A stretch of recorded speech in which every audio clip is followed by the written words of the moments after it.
I hate to travel. I especially hate to travel for work. About a year ago, I had to travel somewhere that was only 3 hours away from my job. The area I had to go is considered beautiful by the people who visit. I thought this would be a great excuse to bring my wife with me. She hates when I travel for work, so this seems like a good opportunity to include her. I figured she could enjoy the sights, go hiking, shop, or just sit around the house. Either way, I'd be around every afternoon and night for us to do whatever she wanted. We rented this cute little house that was mostly secluded. Not like in the middle of nowhere, but definitely separated from the other houses by a bunch of trees. That first night we arrived, we looked around the house, and I remember my wife saying that she would love to buy a house like this. Even though it was small, it had a large basement that was filled with storage. Little did I know that our short trip was only going to get worse from here. That first morning, I woke up at 6 a.m. to get ready for work. After I turned my alarm off, the first thing I noticed was that my wife wasn't in bed with me. That caused me to jump out of my bed with a little fire in my step. I went out into the kitchen, and she was sitting on one of the bar stools drinking coffee and scrolling on her phone. When I asked her why she was awake, she told me that she couldn't sleep. She woke up in the middle of the night. When she rolled over, she thought she could see someone standing in the corner of the bedroom. She tried to squint and focus her eyes, but it was too dark to be certain. She rolled over and couldn't get back to sleep. She said she almost fell asleep at one point, but thought she heard a noise from the same corner, and after that, she was wide awake. She said she just couldn't shake the feeling that someone was watching her. At 5, she got up, made coffee, and had been sitting out there ever since. I felt terrible for her. I could see in her face that she was exhausted. I could even see that she was still a little scared. I got ready for work, and before I left, I asked if she was going to be okay. She told me that she was going to get ready and go explore the town while I was at my work obligation. She didn't want to stay at the house alone longer than she needed to. As I was getting ready to leave, she was laying out clothes on the bed for after her shower. I kissed her goodbye, and she jumped in the shower. According to her, when she got out of the shower, she noticed that her clothes were slightly different from how she left them. Instead of being folded neatly and stacked on top of each other, they were half folded and just thrown into a single row. She was on edge, but said it must have been her imagination. She got dressed quickly, but couldn't find her socks. She knew she had left the socks out, but now they weren't there. She felt like she was going crazy. She grabbed another pair and ran out of the house. She Ubered to town since I had the car. I could tell something was off. When she was texting me, I was getting these one-word answers, and that's not like her. I got out of my work meeting early, so I met my wife for lunch in town. She didn't look well. This is where she told me about the clothes situation and how her socks were just magically missing. I didn't know what to say. I believed her, I just didn't have a solution or idea what could be happening. Since I was done with work for the day, we spent the rest of the afternoon in town and had a great time. That night, we had dinner at the house, and my wife looked much better. Whatever weirdness was happening before and bothering her looked like it was over now. In the middle of that night, she woke me up. She told me she heard a weird noise. As soon as she told me, I could hear it as well. It sounded like someone walking around in the house. I could see her shaking. She begged me not to leave, but I needed to know if someone was in the house. I quietly walked through the house, and the only thing I noticed out of the ordinary was that a closet door was open. I know this is stupid, but I assumed the door just opened on its own. I know it's unlikely, but I've had doors do that before. I even rationalized in my head that the sound we heard must have just been the door opening. I even looked inside the closet just to be sure, and it was empty. I told my wife the house is clear and that we had nothing to worry about. She had it in her mind that something wasn't right. She couldn't sleep. I decided to stay up with her for the rest of the night. That morning, I got ready for work, and she also got dressed. She didn't want to stay 1 second in that house without me. We met up for lunch again, and she asked if we could go back and pack our things so we could leave. I felt terrible because I had to tell her that we needed to stay one more night. The next day, I had one more meeting in the morning that I couldn't miss. This wasn't the trip I wanted for us.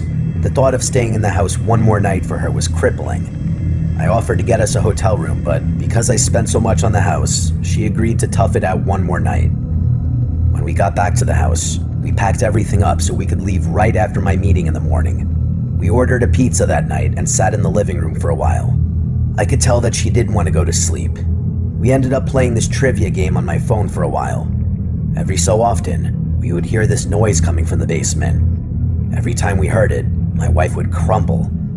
I tried telling her that it must be the house just making noises, but she couldn't accept that. While we were sitting there, I decided to go and check the basement again. She begged me not to, but I told her that I wanted to prove that the house is safe and that she had nothing to worry about. I went down there and looked all around the room. There were boxes of storage everywhere. There was only one light, and it wasn't a good one. It gave off a dim yellow glow. Just as I was about to head back upstairs, something caught my eye. I turned back around, and standing in the corner of that room was a man in a red hat. He was standing so still that I swear I thought it was a hat rack or even a mannequin. I moved a little closer, and the man blinked. I freaked out and ran upstairs. I told my wife to get to the car right away, and I'll grab the bags. We had 3 bags in total. I grabbed 2 bags and threw them outside. My wife loaded the bags into the car as I ran inside to grab the final bag. I ran to the bedroom, grabbed our chargers out of the wall and the last bag. As I was running to the door, I noticed that the basement door was open, and the closet was now slightly ajar.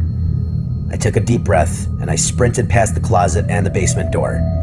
I literally threw the bag in the back seat of the car and drove off.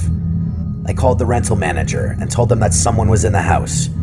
The woman was arguing with me, trying to tell me that I was mistaken. I don't even know if she followed up on what I said. I got so angry that I hung up the phone. Thankfully, we were okay, but just because we made it out unscathed doesn't make it any less scary. This man was literally wandering around the house with us all weekend. I believe my wife without a doubt did see someone standing in the room. It was most likely that guy in that basement. I don't even want to think about what this guy wanted with us, besides my wife's socks. I know I could have pursued this further, but I just let it be. Having your own house to stay in while you travel is cool and everything, but I honestly think I'm going to stick to hotels for a while. They may be scary as well, but at least there, you expect to have people around. People that hopefully won't be in your room watching you sleep.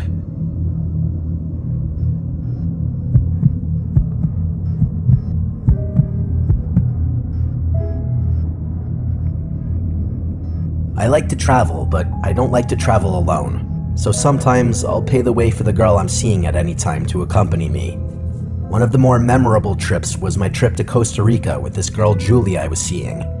We stayed at the Four Seasons, a damn beautiful resort in every way, one of the nicest places I've stayed. The trip was memorable, not just for its beauty, but the insanely weird and disturbing experience we had towards the end. We were staying there 4 nights, which, trust me, already cost me a pretty dollar. The place was not cheap, but the amenities were great. Life was honestly amazing for the first 3 days. On night 3, late at night after we ate dinner and sat on the beach watching a fire show, the pool and public area slowly started to clear out until it was just us awake. We decided to run to the room to grab the bottle of tequila we had and a few mixers and bring it to the hot tub by the pool.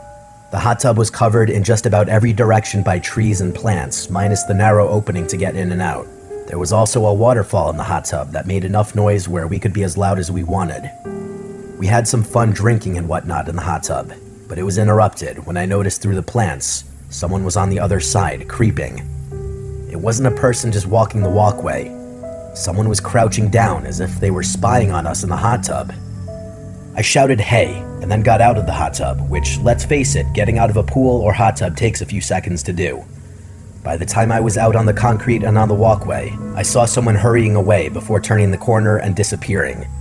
Julie was telling me to come back and leave it alone, but I ran ahead and turned that corner that the man had just turned. When I did, I saw nothing but an empty, dark trail toward the units, actually in the direction of our unit, too. When I went back to the hot tub, Julie and I had a mild laugh about it, but really the vibe was dead because we didn't feel like we had privacy anymore. We got some towels and walked back to the room. So the way back from the pool section to the units, you had to walk a path that's pretty dark at night. It was right between the buildings to one side and jungle on the right. When we got directly across from our unit, which was on the first floor, to the right in the jungle, we heard rustling. It's a jungle and there's animals, so you'll hear rustling everywhere, but this rustling stood out because it sounded bigger and more intense. It sounded human-made. Julie was scared and said, "Let's go in, please." I told her to go and gave her the wooden key card. I took a closer look into the jungle, and I started to hear this buzzing sound. It didn't sound like a bug or animal. It sounded like a human making a low grumbling or buzzing noise with their throat. Whatever or whoever was in there scattered away deeper into the jungle, and I was left with my heart in my throat. I hurried to follow Julie inside of the room and slammed the door shut. She didn't hear the buzzing sound, but she heard the scurrying away. It felt like someone was here stalking us now. We just went to bed. They couldn't get into a locked room. The next day, while we were lounging by the beach, we told one of the workers about the weird encounter last night, just as a warning for other guests and workers about the strange behavior. We stayed there for a few hours, and during that time, a man dressed as an employee came up to us with a camera and told us to smile and pose, so we did. He took a picture, then smiled and said thanks, and he walked away. We watched, expecting him to go up to other people or couples and take more pics, but when we looked up again, the guy was completely gone. Also worth noting, every other worker at this place was Costa Rican. This dude was white, which, listen, that's not the craziest thing ever, but, this dude was whiter than us. Julie and I noted that amongst ourselves. Skipping ahead to that night, things were nice. We got dinner again, watched the sunset, explored around a little more, and relaxed. We had an early flight the next morning, so we called it pretty early. We were exhausted and fell asleep pretty easily. However, I woke up to a still dark room. It had to be early hours of the morning, maybe 12 a.m. to 1:30 a.m. I woke up facing the patio. Our suite had a patio with a big sliding door, and the patio was screened off to prevent bugs getting in. We left that door open at night to hear the sounds of the animals and the waves outside, but I heard something else out there. I thought for sure it was the sound of a camera beeping as it took a picture. I was like 30% sure of it, until I heard it again. It was the shutter and beep of a camera. I sat upright, and I could see a silhouette standing on the other side of the screen in the patio. I shouted "hey" again, sounding angry, but deep down terrified. All I saw of this person was their black silhouette, and I watched as their silhouette ran away into the darkness. Julie woke up, and I told her the truth of what I saw. I slammed the patio door shut, and I called the front desk. I made a very loud and anxious report of what just happened and asked them to send someone right away.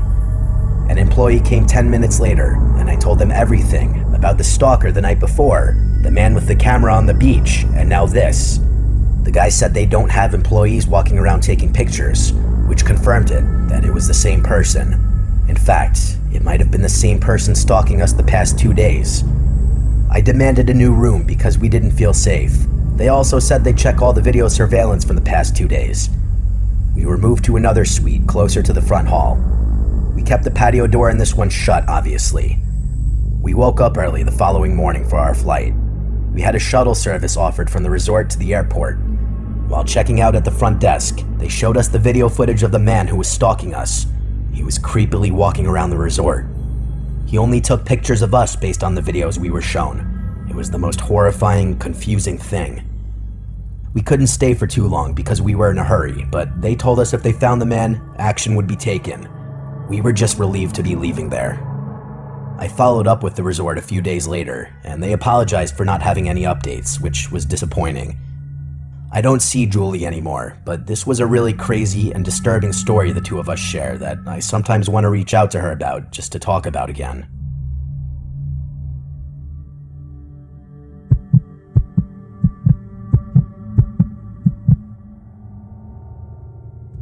I hate reliving this story, but I feel like it's so crazy that I need to share it.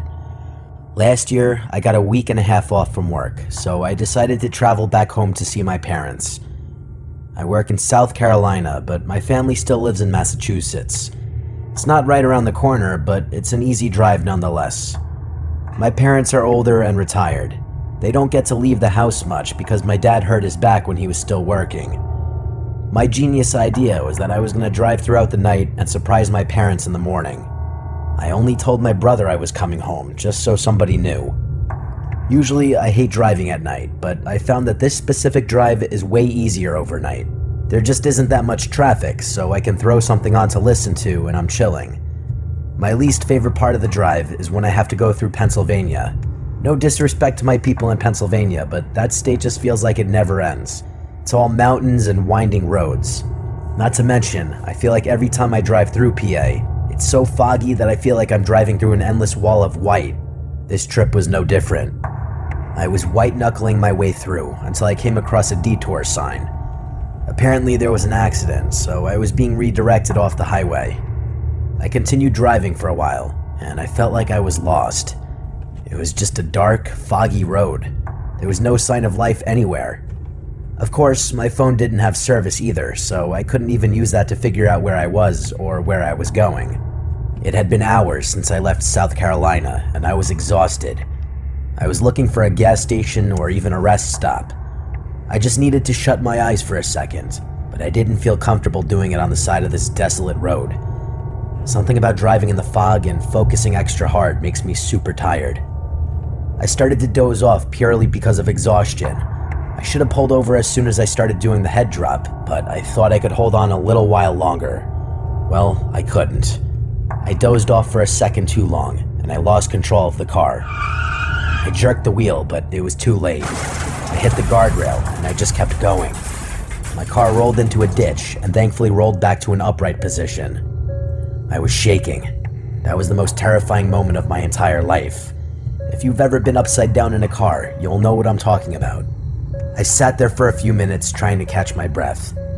I grabbed my phone to see if I had service yet, but it wouldn't matter if I did. My screen was destroyed in the crash. While I was sitting in the car, I didn't know how bad the damage was on the outside. I tried to drive the car out of the ditch, but it was completely stuck. There was no moving it. Because of the angle of the car, I could barely get my door open. When I got out of the car, I crawled out of the ditch. I stood there in amazement, looking at the damage to the car. I wanted to crawl under a rock. I had no idea what I was going to do. A few minutes later, I was sitting next to the car, basically grieving on the inside. While I was sitting there, I saw two bright headlights coming through the fog. I thought about flagging them down, but ultimately, I decided to just stay quiet. The truck drove by slowly. It was 20 feet or so in front of me, and it started to reverse back toward me. When they were right next to me, they rolled down the window. It was an older couple inside the truck. The woman was in the passenger seat, and she made a comment about how I looked like I needed some help. I didn't answer right away. They seemed very nice, but this was the first car I'd seen on this road, and it was also the middle of the night in nowhere, Pennsylvania. Nice or not, I was a little uneasy about this. I also don't want to be that guy, but they didn't physically look like the most inviting people. She asked me again if I needed help, and I just nodded. The large man got out of the vehicle and grabbed a chain from the bed of the truck. While he was doing that, the woman got out of the truck and kept inching closer to me. She smelled horrible. The way she was inching toward me was making me move closer to the truck. It was like she was bullying me to move closer. She was talking about the land, and then she started on a government rant. I just kept nodding and agreeing with her. I just wanted to see these people pull my car out of the ditch. She was literally bumping into me while she was ranting. Eventually, I was standing right outside the back of their truck. She had basically forced me back there. She stopped ranting and then smiled. She told me that she wanted to show me something really cool in the bed of the truck. I told her that it was okay, and I just wanted to watch him pull my car out and make sure he didn't need any help. Every time I tried to step away, she would cut me off. She just kept telling me that I really needed to look in the back of the truck. Then I noticed the man with the chain coming from the other side of the truck. Before I knew it, both of them were moving closer in on me. I turned around and noticed a tarp in the back of the truck. Something was clearly underneath it, but I didn't want to find out what it was. When I had my back turned, looking at the tarp, the woman yelled the name Paul. A third person emerged from underneath the tarp holding a knife. He was a younger man, and he attempted to grab me with his other hand. I still don't know how, but I was able to dodge him by basically falling back to the ground. While I was on the ground, the woman started to yell frantically, screaming at the other two men. I got up, and I started to run as fast as I could. I ran into the woods instead of staying on the road. I didn't want to take the chance of these insane locals chasing me down with a rifle or something like that. The younger guy chased me into the woods, but thankfully I was able to outrun him. I hid in the forest for a while. Since I didn't have a phone, I have no idea how long I was actually hiding. It felt like hours, but I'm sure it wasn't that long. I thought I heard footsteps the entire time I was hiding. It was probably just the normal sounds of the forest at night, but I didn't want to risk it. Just when I was getting ready to head back to the road, I heard the voice of the old woman. She kept calling for me, referring to me as Sonny Boy. She wasn't right next to me, but she was close enough that I could hear her. Close enough that if I moved, she would hear it. She was shouting in the woods that everything was okay and that I could come out. She said that they got my car out of the ditch and that they didn't want to scare me. I may be a fool, but I didn't fall for this. I held my breath and hoped that she would walk in the other direction. A while longer had passed, and I hadn't heard anything for a while. I snuck out of the woods and my car was still in the ditch. Clearly she was lying. All of my doors were open and my bag was torn apart. I tried to take an inventory of all my stuff, but most of it was gone. It also looked like they used the knife to cut my seats up. Their truck was gone, but I didn't want to stay with my car. I had a feeling they would be back if I stayed. I walked for a long time until I eventually made it to a 24-hour gas station. I went inside and tried explaining to the cashier what happened. I was a mess. The cashier wouldn't let me use the phone, but he did call the police. When they showed up, they called my parents. It took a few hours, but my brother finally showed up to pick me up. Unfortunately, the police were almost no help. I was happy to be driving with my brother in the middle of the day. I can't even imagine what the intentions of those backwoods freaks were. I don't think they just wanted to rob me. I felt like whatever they wanted, it was worse. My parents were surprised when I got home, but obviously not for the right reasons. That was the last time I've driven anywhere far at night alone, and it will most likely be the last time I ever do that drive again.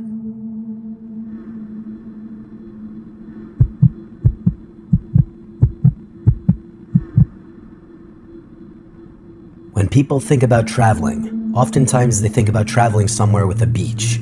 That's because most people need a break from their job or school to get away, and what better place to unwind than on a nice, relaxing beach? This story, unfortunately, was not a relaxing getaway. A couple of years ago, my girlfriend Allie and I took a trip down south to enjoy some much-needed vacation time. We both work as nurses, and any nurse will tell you, sometimes you need a break. We live in New Hampshire, which is beautiful, but we wanted some of that southern sun. We booked a trip to Key West, Florida. Allie hates to fly, so we made the over 24-hour drive to Florida. Because we had so much time saved up for vacation, we took 2 weeks off, so the drive wasn't nearly as bad because we made several stops on the way. We got to Florida a few days later, and we were blown away by how amazing our resort was.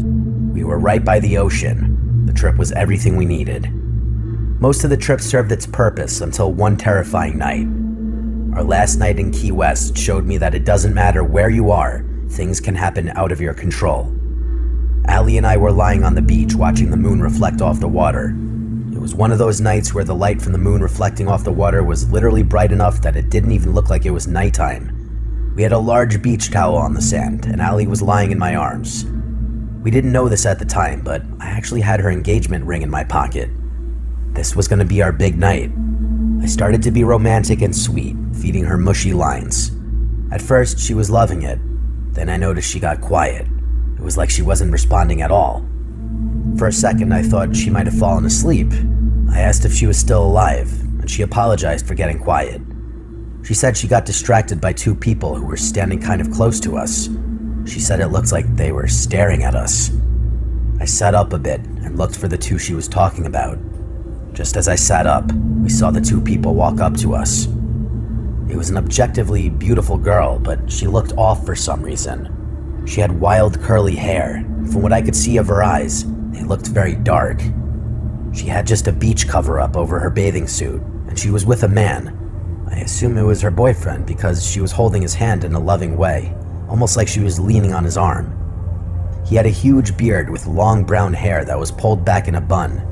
He was wearing a red flannel that was unbuttoned with no shirt underneath, and just plain bathing suit shorts. Even at night, it was very warm for a flannel. Once they got over to us, they just stood there. They were standing uncomfortably close. Because we were basically lying down, they were standing over us, both of them just looking at us, smiling for no reason that I could think of. Finally, Allie said, Excuse me, can we help you with something? The woman, still smiling, said in a slow, soft voice, "You two are quite beautiful, you know." I was completely speechless and at a loss for words. My girlfriend just said, "Thanks, you can leave us alone now." Allie's one to speak her mind. Maybe it's the nurse mentality in her, but she doesn't take any crap. The woman looked at me, and then at Allie, and then said in a haunting voice, "No thank you." All while this was going on, she still continued to smile. Her boyfriend just stood there stiff and not moving, but still smiling. After a moment, another couple came over. It was late in the night, so there weren't very many people around. I thought they may have been coming over to help us. I'm sure our body language wasn't exactly welcoming. I couldn't have been more wrong. The couple came over, and again were standing right over us. Just like the other two people, both of them were smiling. This woman also had a cover-up on, but was sporting some pigtails that were not even close to symmetrical. Her boyfriend had really curly, shaggy-looking hair. The woman from before looked up at them and said, "Look, a new couple." I didn't know if I was being pranked by the locals or if this was real life. I know they weren't doing anything particularly threatening at this point, but my alarm bells were screaming. Nobody stands this close to complete strangers unless they're up to something. The unsettling smiles and stoic posture just didn't have a good vibe. I was pretty unsettled, and these four people just kept inching closer and closer to Allie and I.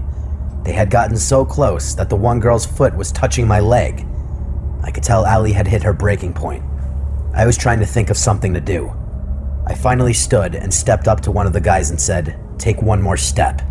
I thought maybe if I stepped up to them, they would back off. I'm a bigger guy, but I'm not very intimidating. Allie always called me a lovable teddy bear, not exactly someone who inspires fear. All four of these beach lunatics laughed. I was angry and annoyed, but I almost felt comforted by the laugh. I was thinking maybe the laugh was confirmation of this being a joke.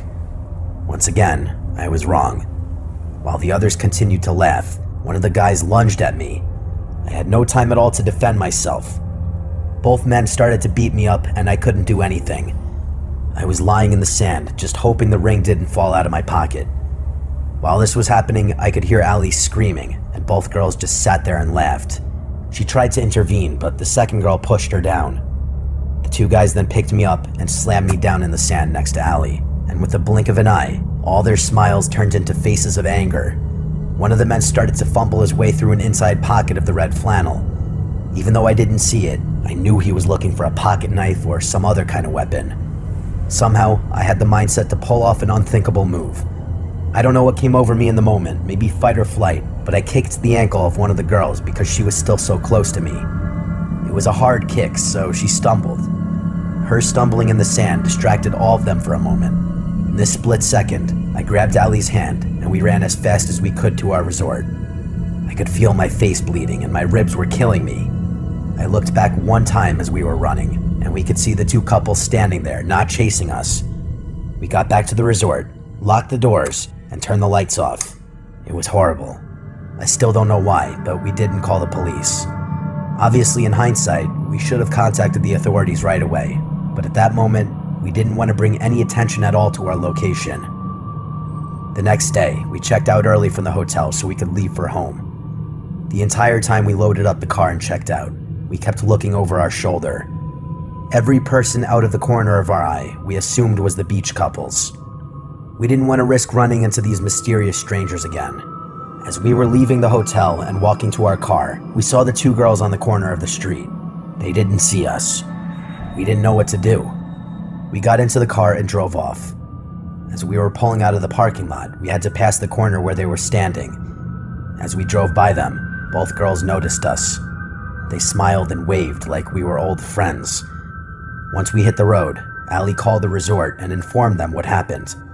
They apologized and said they would look into the matter. I'm not sure if anything was actually ever done. I realized that this isn't your typical scary ghost story or whatever, but it was so much worse. We're lucky we got out of there with no physical injuries. Unfortunately, the memory of this horrible night will most likely stay with me forever.